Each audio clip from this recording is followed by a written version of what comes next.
What's going on, everybody? Is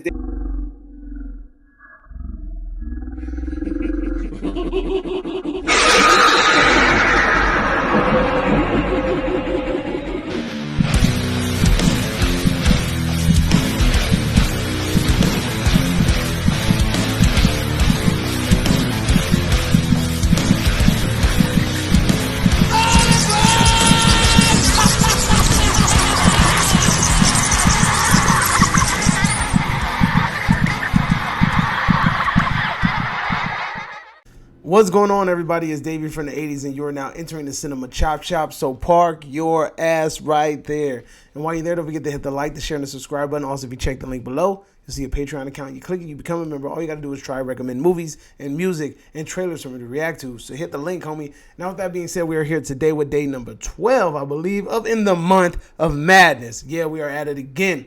We're going to go back to the Silver Age for a minute. You know, the black and white era for a minute. We're going traveling back to 1931 to a classic by the name of Frankenstein. Now, this movie stars Boris Karloff as the Frankenstein monster, and it's kind of funny when you're watching the opening scenes. They don't even give him credit as the as the monster. It's a fucking question mark. This movie was very, very interesting. Now, I'm going to be honest with you. I've seen most of the Universal Classic movies, but I've never gotten around to watch Frankenstein, The Bride of Frankenstein, and I believe there's another one in there that I haven't seen yet. Feta with the Opera. I think those are the only Universal monster movies that I have not seen yet, but they will be seen soon. Hint, hint. Watching this movie, I've been to Universal Studios so many times. I've seen some of the set, like they use the old Italy or old Europe or whatever. They point out to that set all the time that it was in the Frankenstein movie.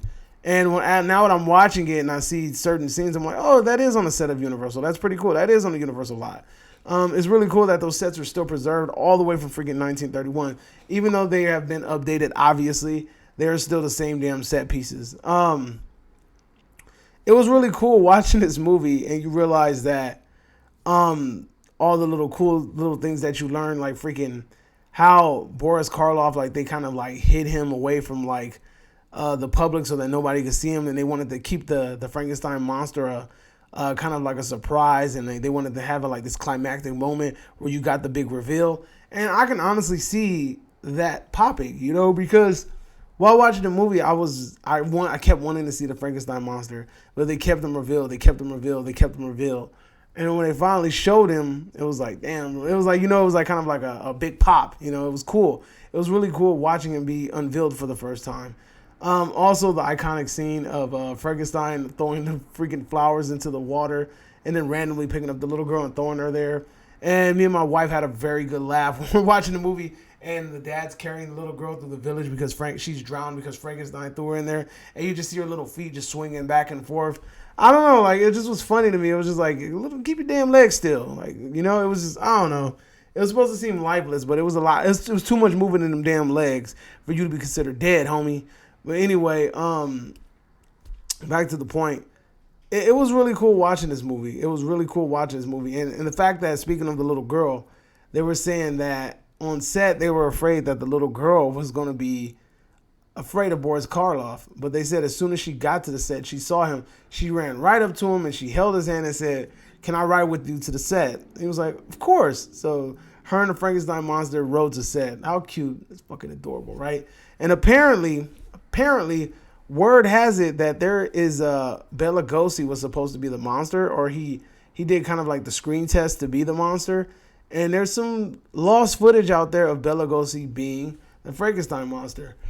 I'm actually kind of curious to see what that looks like. Bela Lugosi is an amazing actor. He has that look. So I think it will be really interesting to see him as the Frankenstein monster. You know what I mean?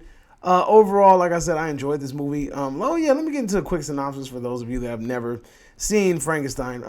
Dr. Frankenstein is a mad scientist who is trying to basically recreate life. It's a science experiment. He's like this dude that dropped out of school, and he wants to do like, you know, he wants to be that scientist that's known for a grand experiment, and his grand experiment is bringing back life or giving someone a second. Actually, is creating a life of his own. He wants to play God, right?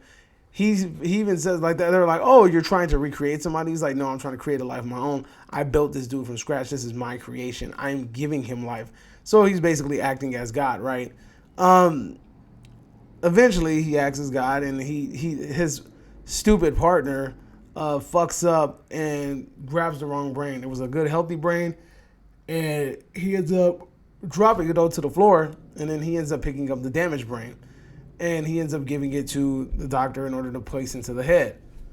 This obviously has horrible effects because this damn Frankenstein monster comes to life and he's erratic. At first, he's really cool, he's really chill, but then Dr. Frankenstein's assistant is a little asshole and he keeps fucking with him. And it's weird because it's like Dr. Frankenstein, well, I mean, it's not weird, but because usually people that get mistreated end up mistreating others. So you can kind of see why he would start mistreating the Frankenstein monster because Dr. Frankenstein mistreats him, if that makes sense, right? So he starts being an asshole to the Frankenstein monster, and the Frankenstein monster's like, well, fuck this then. I'm going to kill this fool. Frankenstein kills this dude, ends up getting loose, and it starts wreaking havoc on the villagers. Eventually, the villagers find out what he did because he threw the little girl in the damn water, and also he killed Frankenstein's bride. And they end up going and trying to hunt this man down in the hills. The hill scene was a little bit campy, but at the same time, you have to realize this is 1931. Everything wasn't magnificent. This is new age of film. This movie was ahead of its time at its time. Now, I will say this, the fire windmill scene was fantastic. Watching that windmill turn and burn and just watching the people at the bottom, it was really, really, it was a fucking sight to see. I really enjoyed that tremendously. That was like probably like one of the most eye-catching scenes in the damn movie. One thing I like about these older movies are the scores that they use. They're very orchestral, and then, it's very climactic, if you know what I mean. I enjoyed this movie thoroughly from beginning to end. It's a freaking classic movie. It's one of the reasons why the monster genre blew the way it did, and it spawned hella sequels, and even to this day, we're still trying to get Frankenstein movies, They were even trying to reboot the freaking Universal Monster movies with Dark Universe, with that whack-ass Mummy movie that did bad. But then now that Blumhouse has the keys, after the success of The Invisible Man, we will see what they do with the new Monsterverse. I mean, I think these movies are old enough to have a new, fresh take on it. I was a fan of Van Helsing. Van Helsing is low-key a very, very, very fun movie. And I remember when they had the freaking Van Helsing maze at Universal Studios, it was fun as well. But yeah, dude, if you guys get a chance, if you have not seen freaking Frankenstein, I implore you to go ahead and watch this damn movie. It is a piece of freaking cinematic history, and it is something that we should appreciate in the month of madness. Adios.